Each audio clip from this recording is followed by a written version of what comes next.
지금 전 세계 여러 나라의 교통 전문가 사회가 우리나라의 고속도로 시스템에 큰 충격을 받고 있습니다.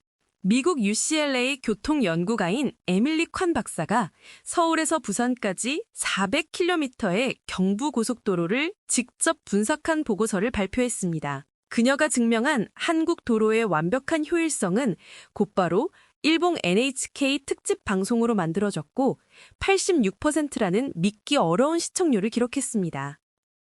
심지어 도로하면 최고로 치는 독일의 전문가들까지 한국의 시스템을 연구하겠다며 긴급 회의를 열었습니다. 하지만 충격적인 사실은 이 모든 첨단 시설과 놀라운 시스템이 안전과 서로를 아끼는 마음이라는 아주 단순한 철학 위에 세워졌다는 점입니다. 과연 에밀리 콴 박사는 그 긴 400km의 길을 달리면서 그녀의 20년 연구 이론을 대한민국에서 어떻게 완성시킬 수 있었을까요? 안녕하세요. 저는 에밀리 콴입니다. 저는 지금 서울 고속버스 터미널에 서 있습니다. 제가 오늘 이동할 거리는 무려 400km입니다. 바로 서울에서 부산까지 한국의 동맥이라 불리는 경부고속도로를 이용하는 여정입니다. 고속버스 오르기 전 저는 이 장거리 여정에 대한 걱정과 함께 저만의 분석적인 의문을 품었습니다. 이 넓고 깨끗한 터미널의 규모에 놀라 시야가 확 트였지만 제 머릿속은 복잡한 생각으로 가득했습니다. 뉴욕에서 교통체증으로 꼼짝 못했던 20년의 경험이 떠올랐기 때문입니다.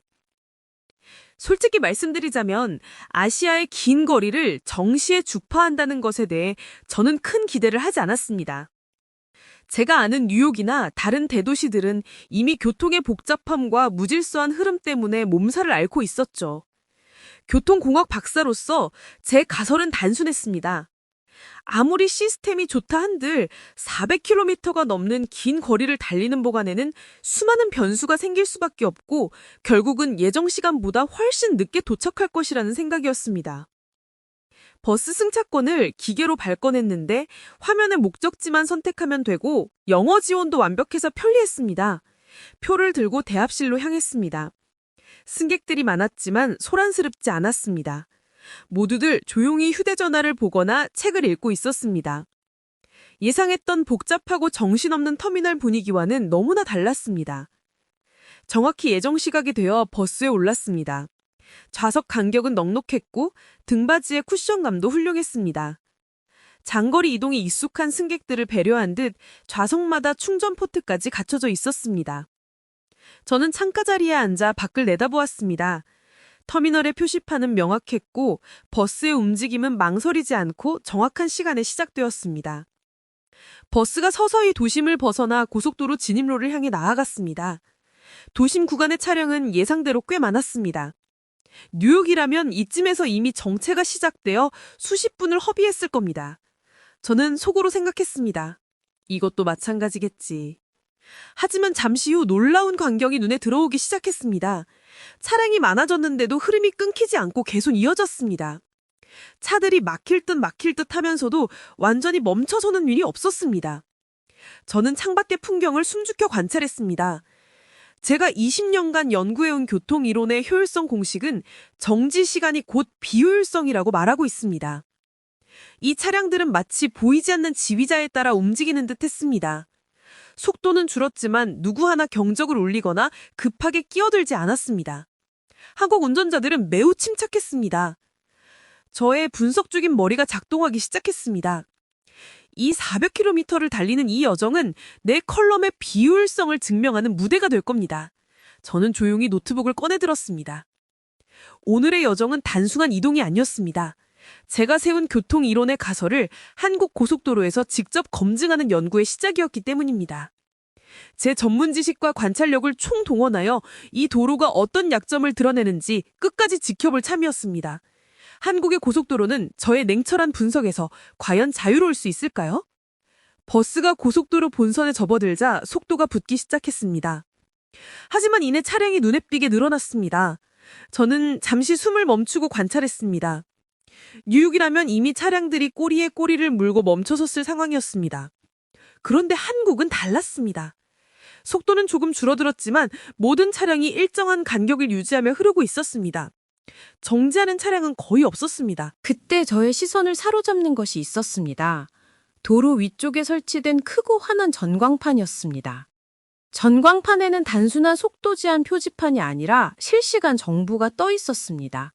전방 3km 지점 사고 발생, 우측 차로 이용 권장이라는 내용이었습니다. 저는 속으로 생각했습니다. 이런 안내를 누가 믿고 따를까?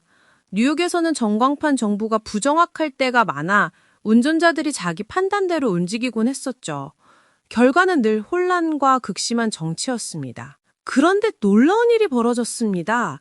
전광판 안내가 뜨자마자 앞서 달리던 대형 트럭부터 작은 승용차까지 거의 모든 차량이 마치 약속이라도 한 듯 자연스럽게 차선을 바꾸기 시작했습니다. 가장 놀라웠던 것은 그 과정에서 경적 소리 하나 들리지 않았다는 점입니다. 저는 창문에 얼굴을 가까이 대고 그 광경을 지켜보았습니다. 영국이나 다른 유럽 국가들 같으면 차선 변경 하나에도 운전자끼리 날카로운 신경전이 벌어지기 일쑤였습니다. 그런데 한국의 운전자들은 보이지 않는 지휘를 받는 오케스트라처럼 부드럽고 조화롭게 움직였습니다. 신호등도 경찰의 통제도 없었습니다. 그저 전광판에 나타난 정보를 믿고 따른 것뿐이었습니다. 저는 이 모습을 보면서 이것은 단순한 개인의 운전 실력이 아니라는 것을 깨달았습니다. 운전자들 위에 거대한 시스템이 작동하고 있고 더 중요한 것은 운전자들이 그 시스템에 대한 절대적인 신뢰를 가지고 움직인다는 사실이었습니다. 만약 정보가 부정확했다면 이들은 이렇게 일사불란하게 움직이지 않았을 것입니다. 저는 메모지에 급하게 분석 내용을 적기 시작했습니다. 269 버스는 사고 지점을 지났습니다. 이미 대부분의 차량의 차선을 변경했기 때문에 정체는 심화되지 않았고 저희 버스는 속도를 크게 줄이지 않고 통과할 수 있었습니다. 제가 예상했던 비효율성은 찾아볼 수 없었습니다. 오히려 제가 교과서에서나 보던 이상적인 교통 흐름이 눈앞에서 펼쳐지고 있었습니다. 저는 옆자리에 앉은 통역사에게 나지막히 말했습니다. 이것은 단순한 도로가 아니네요. 이들은 시스템을 믿고 있습니다. 제 마음속에는 이미 하나의 분석 결과가 완성되고 있었습니다. 이 한국의 도로 시스템은 혼란 대신 질서를 만들고 개인의 이기심 대신 전체의 안전을 택하도록 유도하고 있었습니다. 그것은 바로 신뢰와 배려를 바탕으로 한 교통 이론의 살아있는 증거였습니다.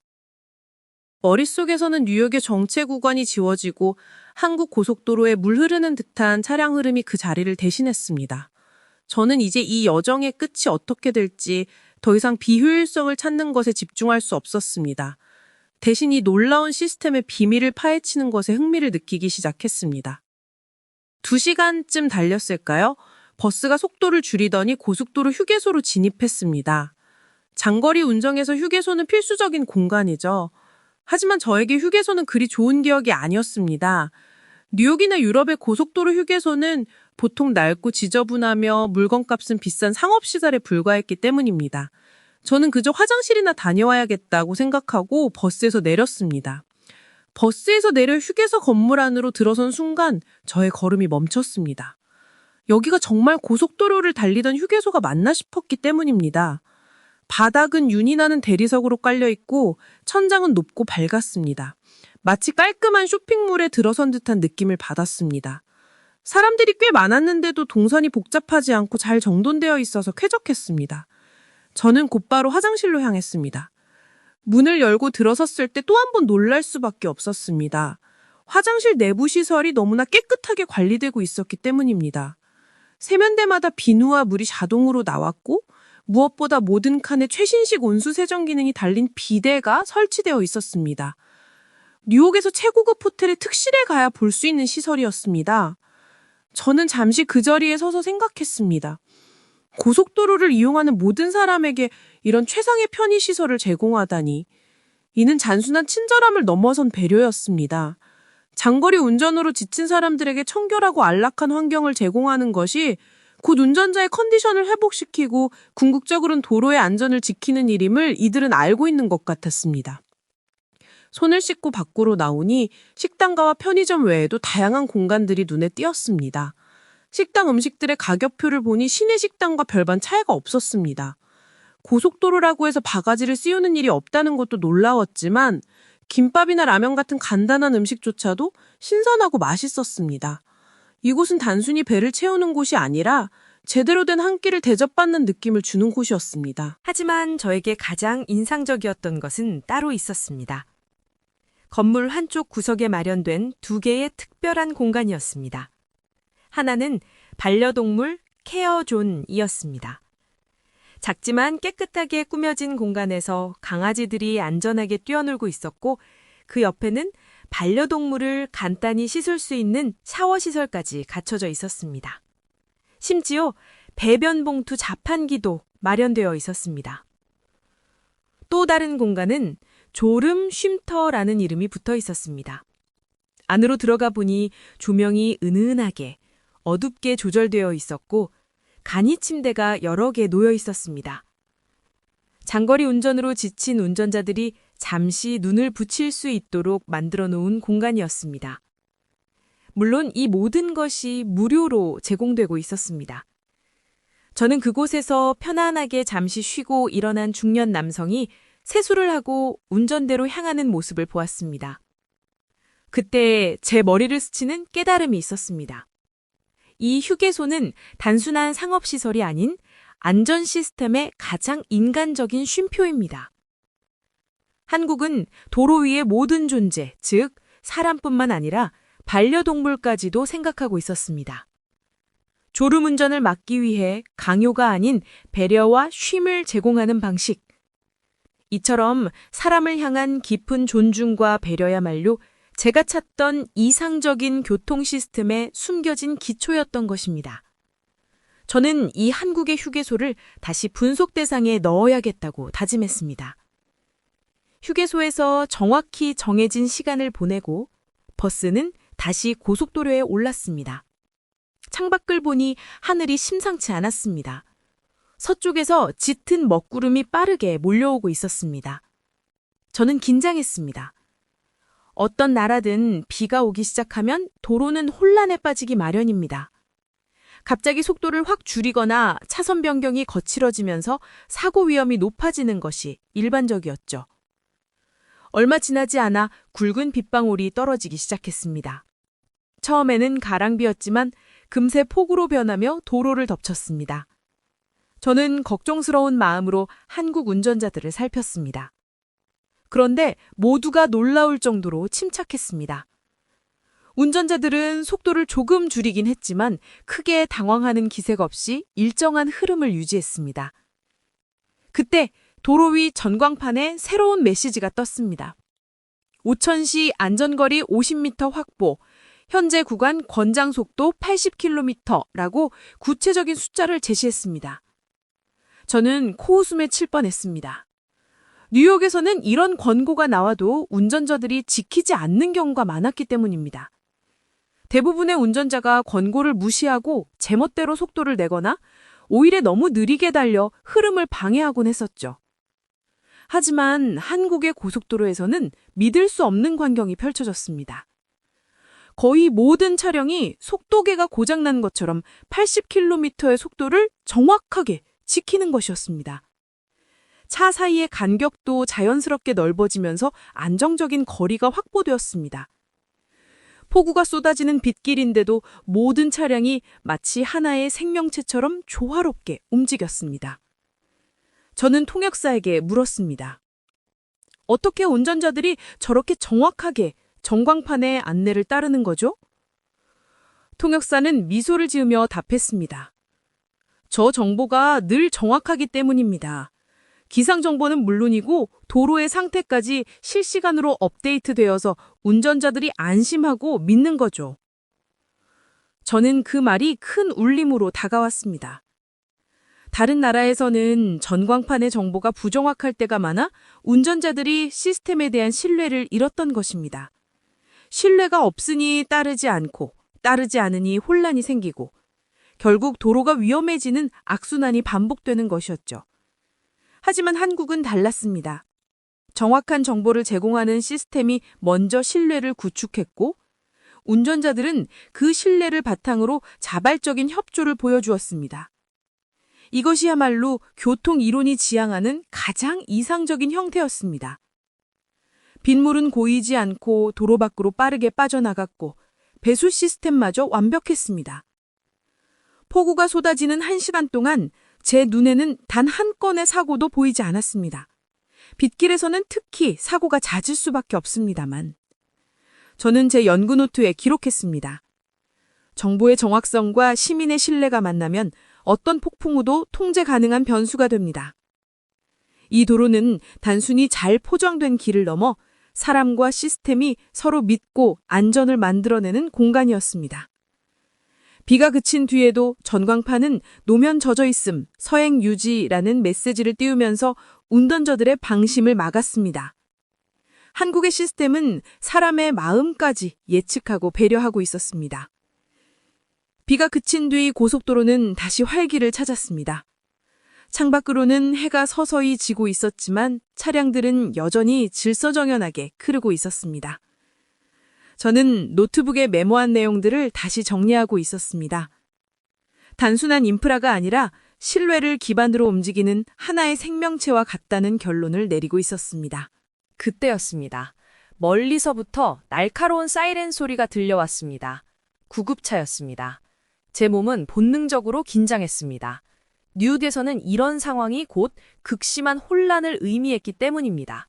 차선은 좁고 차량은 빽빽한데 구급차가 지나가려면 최소 몇 분 이상은 씨름을 해야 겨우 길이 열리곤 했었습니다.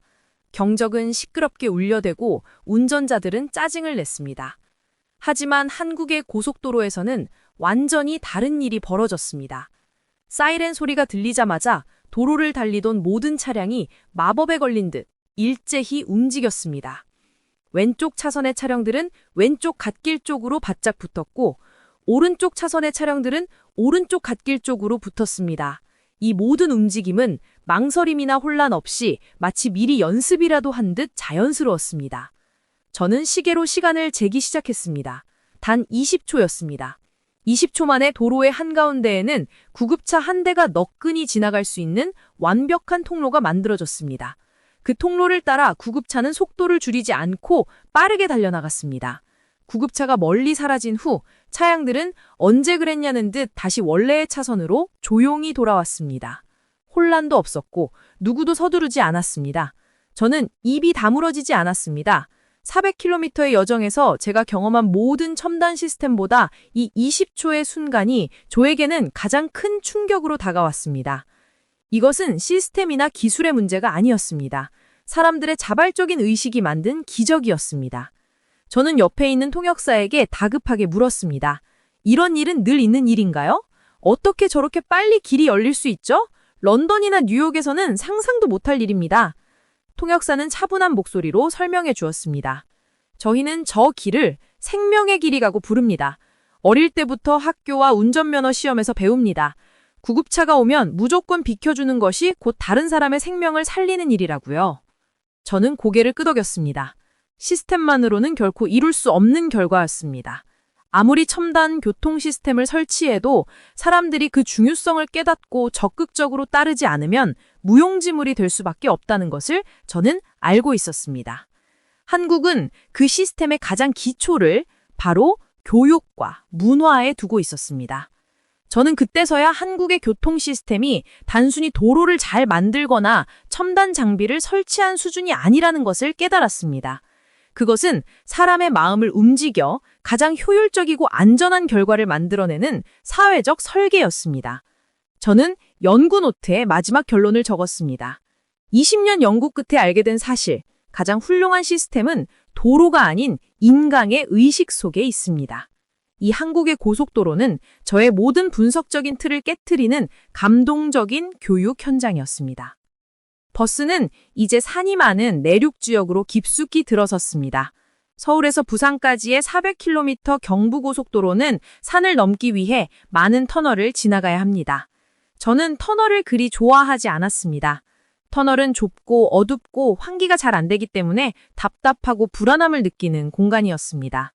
특히 외국 터널들은 조명이 침침하고 공기가 탁해서 오래 달리면 머리가 아플 정도였죠. 버스가 첫 번째 긴 터널에 진입했습니다. 저는 긴장하며 창밖을 보았습니다. 그런데 놀라웠습니다. 한국의 터널은 제가 예상했던 것과 완전히 달랐습니다. 터널 안은 실내처럼 환하고 밝았습니다. 천장과 벽면에는 일정한 간격으로 조명이 충분히 켜져 있었습니다. 어두컴컴한 구석이 전혀 없었습니다. 무엇보다 놀라운 것은 공기였습니다. 런던이나 뉴욕의 터널에서는 매캐한 배기가스 냄새가 코를 찔렀는데 이 터널 안은 공기가 상쾌했습니다. 환기 시스템이 완벽하게 작동하고 있는 것이었습니다. 숨 쉬는데 전혀 불편함이 없었습니다. 이 짧은 터널 하나에도 사람들이 쾌적하고 안전하게 지나갈 수 있도록 세심하게 설계되었다는 것을 느낄 수 있었습니다. 터널 안을 유심히 살폈습니다.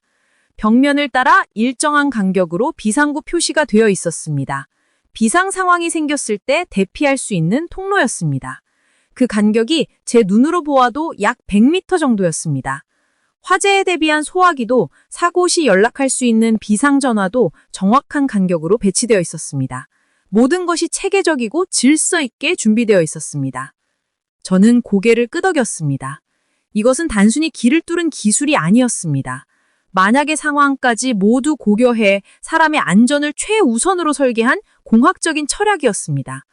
다른 나라의 터널은 비상구가 어디 있는지 모를 때가 많고 조명은 어두워 공포감을 주기도 하는데 한국은 운전자들이 혹시라도 불안함을 느낄까봐 모든 것을 밝고 명확하게 만들어 놓았습니다. 긴 터널을 빠져나올 때도 한국의 배려 설계는 빛을 발했습니다.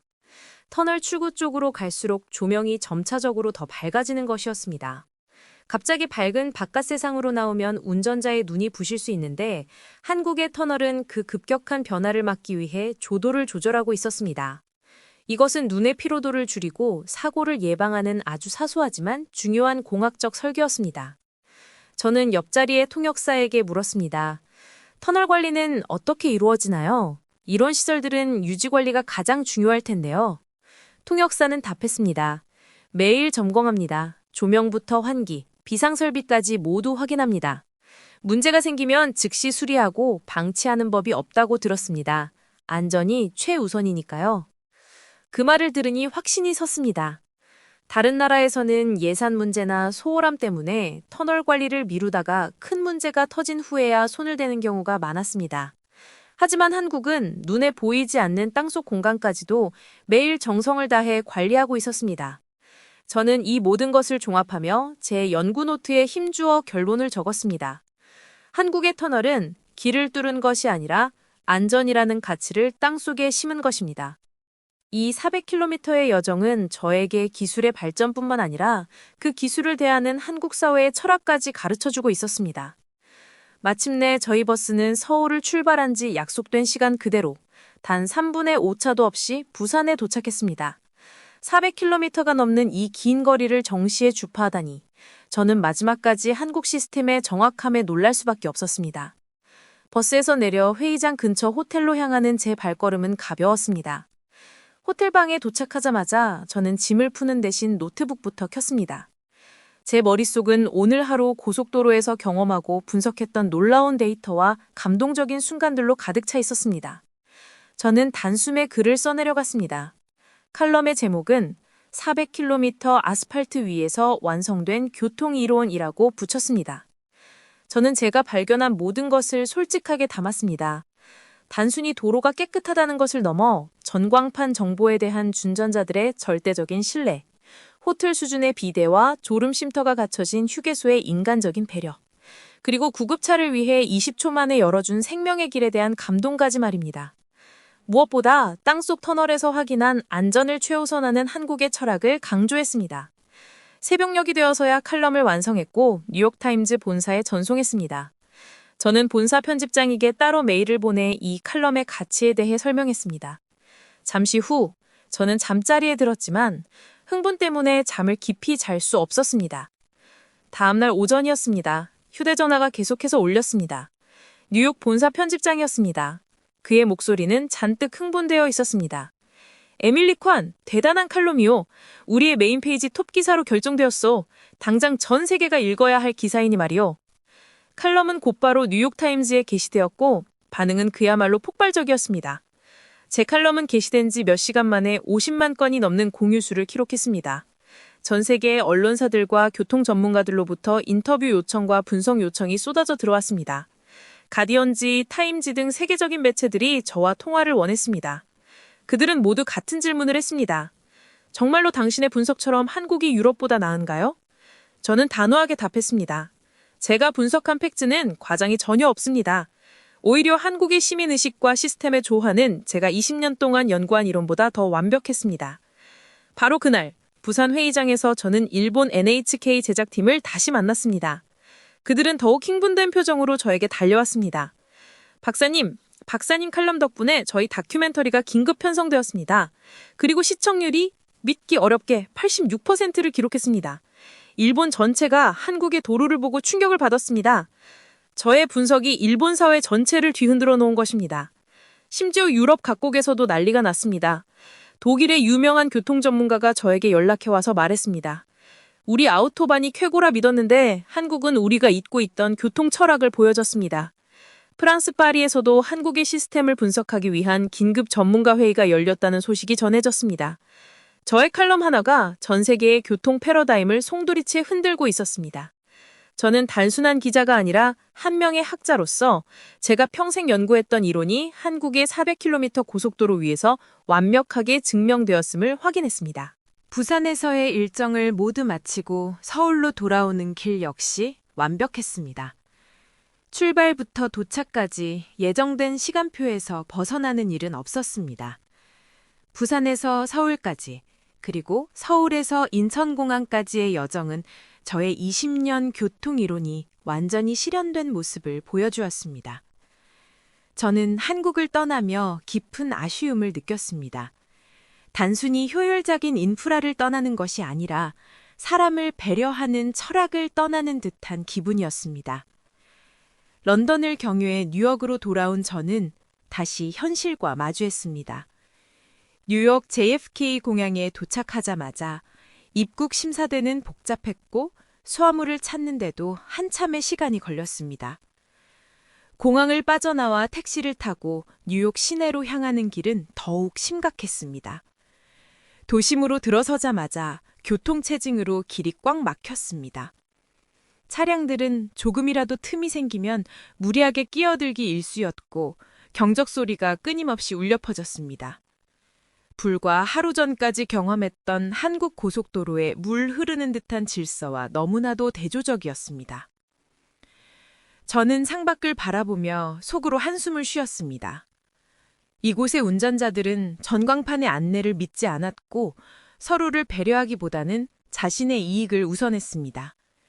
낡고 지저분한 공공시설과 만성적인 정체는 뉴욕이라는 도시의 비효율성을 여실히 보여주고 있었습니다. 한국의 깨끗한 휴게소, 20초 만에 열렸던 생명의 길, 그리고 밤에도 환했던 터널이 간절하게 그리워졌습니다. 며칠 후 저는 제 사무실 책상에 앉아 있었습니다. 제가 한국에서 가져온 작은 지도를 꺼내 벽에 붙였습니다. 그리고 서울에서 부산까지 제가 달려왔던 400km의 경부고속도로 경로에 빨간 선을 그었습니다. 저는 그 선을 물끄러미 바라보며 한국에서 얻은 가장 중요한 깨달음을 되새겼습니다. 한국의 교통 시스템은 단순히 최신 기술이나 많은 예산으로 만들어진 것이 아니었습니다. 그것은 사람을 위하는 마음과 신뢰라는 보이지 않는 가치를 땅속에 심고 그 위에 기술을 올려놓은 것이었습니다. 화려하게 자랑하지 않고 묵묵히 국민의 안전을 위해 노력했던 그들의 철학이 마침내 세계적인 빛을 발한 것입니다. 저는 한국의 사례가 뉴욕을 포함한 전 세계의 도시들에게도 희망이 될 수 있다고 믿습니다. 시스템과 사람의 의식이 조화를 이룬다면 어떤 도시든 더 안전하고 효율적으로 변할 수 있습니다. 저는 한국의 지도를 보며 이 모든 연구를 완성하는 마지막 문장을 기록했습니다. 내가 20년 동안 연구해온 교통이론이 이 400km의 아스팔트 위에서 완벽한 현실이 되었어요.